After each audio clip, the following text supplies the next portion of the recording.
Hi everyone! Welcome to Alan Tech Reviews. Sa araw na to, mag-unbox naman tayo ng earbuds. At ito ay Redmi Airdots.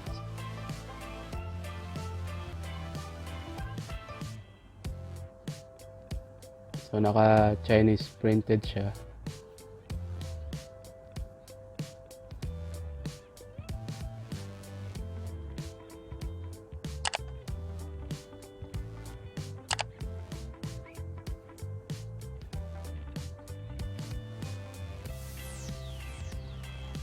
So sa description, ilalagay ko dun yung link, yung manual niya na naka-English na.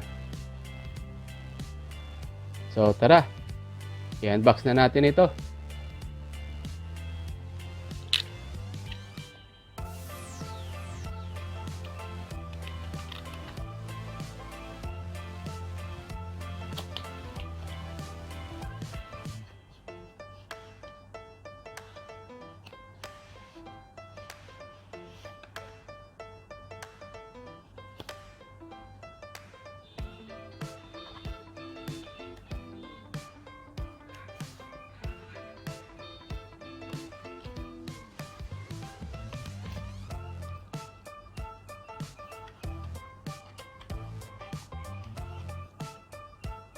So ito lang yung laman niya sa loob, no?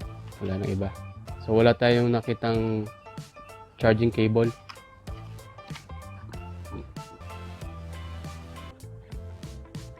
Ito naman yung kanyang ear tips. So sa ear tips niya, meron siyang tatlong size. Small, medium, large. So yung nakalagay rito sa loob. So ito yung large, ito yung small. So yung naka-pre-install doon sa loob ay medium size.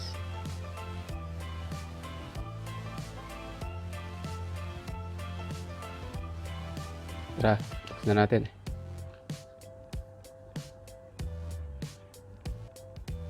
Matte black, plastic. So may nakalagay siyang Redmi.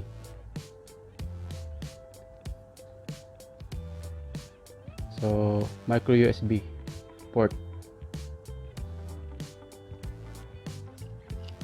So itong charging case niya, ang input power niya, voltage niya is 5 volt 500 milliamp. So yung output niya na i-charge niya yung earbuds is 5 volt 150 milliamp. So ang charging time na itong charging case na to approximate 2 hours. At yung standby time niya is approximate to 4 months. So yung battery capacity ng charging case na to is 300 milliamperes. Ang battery type niya is lithium polymer.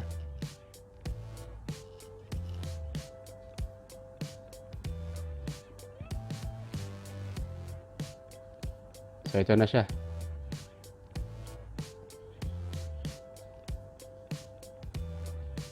So itong ear tips na to is medium size na naka-install na siya.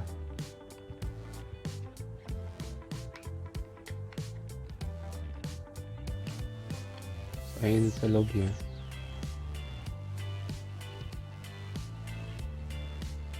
Ito yung earbuds natin. Ayan. So malit lang siya, no? At magaan.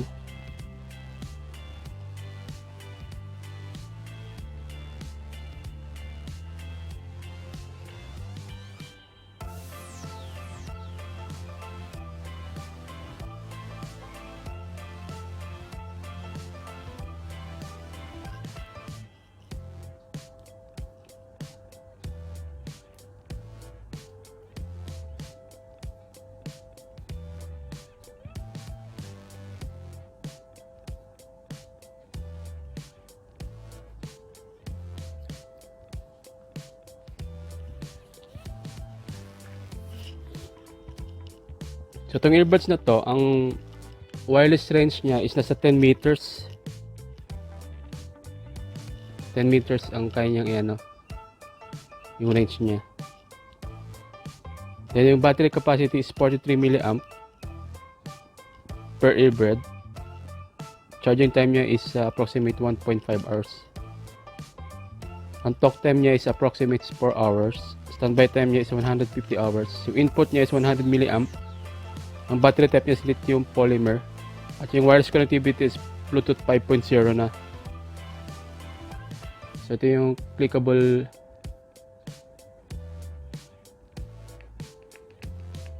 ayan na. Kung marinig nyo.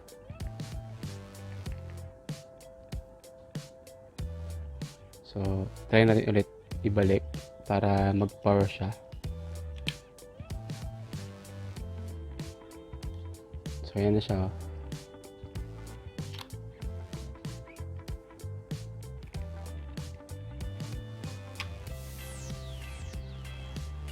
Ayan.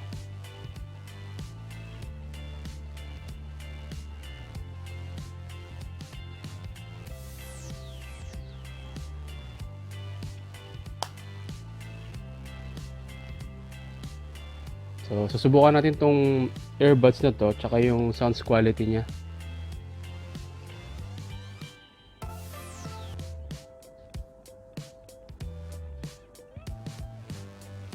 Yung product code niya is TWSEJ04LS. Redmi Airdots.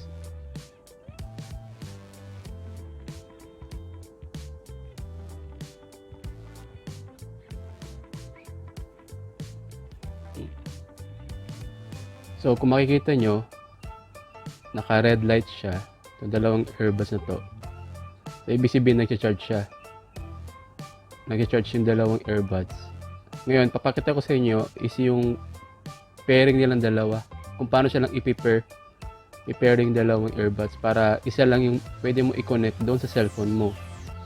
So, ito yung earbuds left at ito yung right.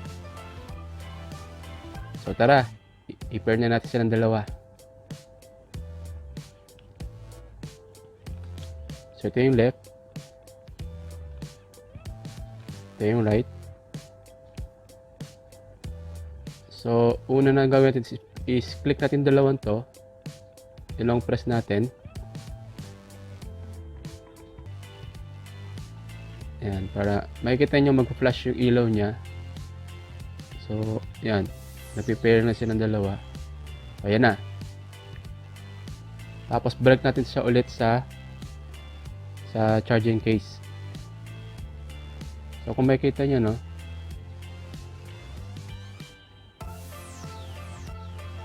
kung makikita, ito yung yung right. Ayan. Ito yung mic niya. Makikita nyo yung mic nyo. So, balik natin sa charging case.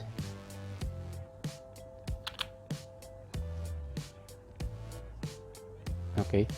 So nga pala, no, pag nilalagay nyo siya sa charging case, mag-charge siya, tapos mag-disconnect siya dun sa cellphone mo na nilink sa Bluetooth, via Bluetooth.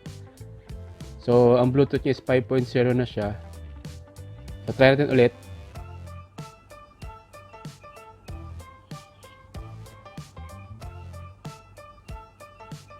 So, ayan.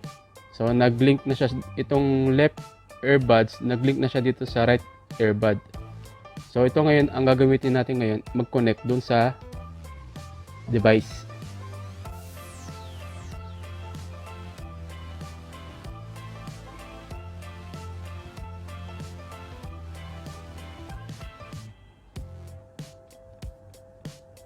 So, ayan na siya, no?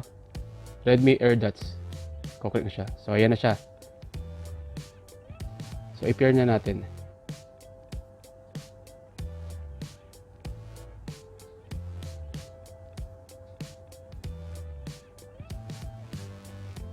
So, ayan siya. Connected for all calls and media audio. So, pwede natin gamitin itong dalawa na to. So, subukan natin.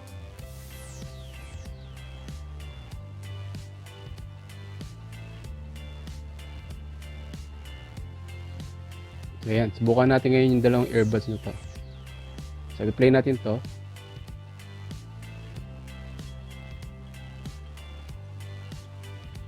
So naka full volume ako.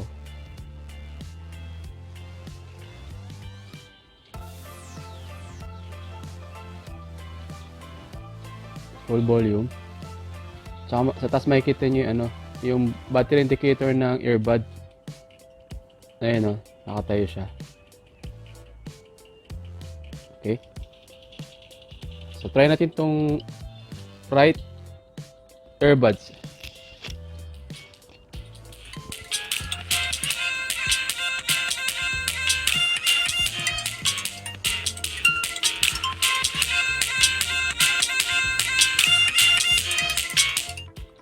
Okay, itong left naman.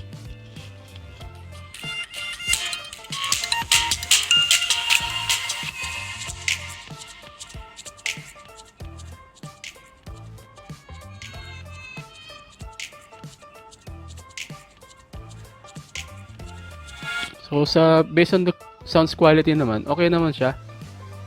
Pero don't expect about for the more bass. So hindi siya ganun ka ano yung bass niya, pero maganda siya, no? Kahit na nag-sweat ka na sa tenga mo, is okay pa rin siya kasi magaan. Kaya mo parang i-handle ng tenga itong earbuds na to.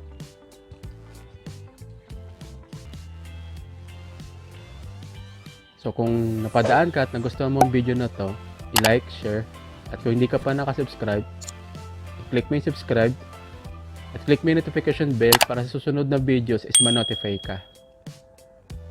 So yun lamang. Maraming salamat.